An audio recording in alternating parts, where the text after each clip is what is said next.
Ve'asita imadi chesed ve'emet.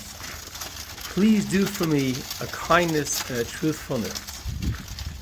We're going to read this week about Jacob's passing, and before he passes away, he calls his son, Joseph, who's the viceroy of Egypt, the king of Egypt, asks him for a favor. Do for me a kindness and a truthfulness. Our sages say a kindness and a truthfulness is a type of kindness that one doesn't expect to receive reward for. Jacob is asking Joseph, please don't bury me in Egypt. Please take me up to the land of Canaan, the future land of Israel. I want to be buried in my ancestral plot, where my father and my grandfather are buried, where my wife and mother are buried, Ma'arat HaMachpelah, in the cave of the matriarchs and patriarchs in Hebron. Last week on Friday, we were in the midst of doing our campaign, end of year campaign, and I want to thank you so much for all those who contributed and got us to the goal, really supporting the efforts to stand tall against anti-Semitism. We raised more than $205,000. Very special thanks to Robert Ephraimson for matching all the donations and starting to dedicate the Jewish kitchen, the kosher kitchen in our Jewish center. While we were doing all that, we were taking care of another mitzvah, a mitzvah chesed shalemes. A gentleman by the name of Michael passed away almost 2 months ago, and for some reason he wasn't buried. He was going to be cremated, something that Judaism does not like, something that Jewish law doesn't allow.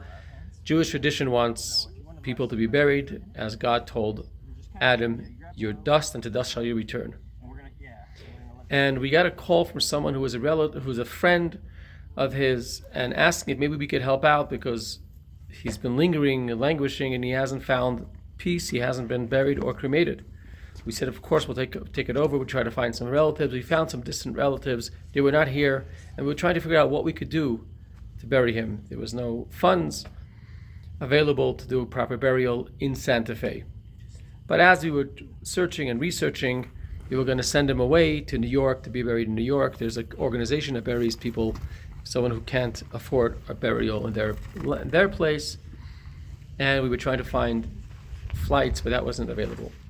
As I'm discussing Michael's burial with the funeral home, a new funeral home in Santa Fe, I was speaking to the funeral director, Janine, and she tells me, Rabbi, I know about transporting deceased for burial because I just did that for my uncle, and he was Jewish. I said, if your uncle is Jewish, how is he related to you? It's my mother's brother. My mother's brother. It means if your mother's brother is Jewish, it means your mother is Jewish. Said, yes, but my mother's not Jewish. Her mother's Catholic. She married out. And I said, no. She was born Jewish. Yeah, my grandmother is Jewish. I said, Janine, if your grandmother is Jewish, your mother is Jewish, it means you're Jewish. Oh, okay, we never knew that. So we started exploring her Jewishness as we're talking about taking care of Michael as well. We visited, we took care, we realized that the best way to do it is to bury Michael in a cemetery down south in Berlin, past Berlin, outside of Berlin, 2 hours away from Santa Fe. Janine is now finding her newly Jewish ancestry, or finding out that she herself is Jewish, and her kids, of course, as well, was enthusiastically helping us perform this special mitzvah. A dear friend, Alan Adowitz, who was the head of the coordinating of the Chevra Kadisha in Santa Fe, the ritual burials, together with Aaron Moskowitz and myself, we did a ritual bath, ritual cleansing of the deceased and preparation for burial. And we drove together with Aaron, we drove down all the way to Berlin to do this burial in La Puerta, natural burial, which has a special place for Jews to be buried, a Jewish section. Very meaningful, small ceremony, and Michael got his burial, his kosher Jewish burial, right before Shabbat. So as Michael is being buried, a new Jewish family is discovering their roots.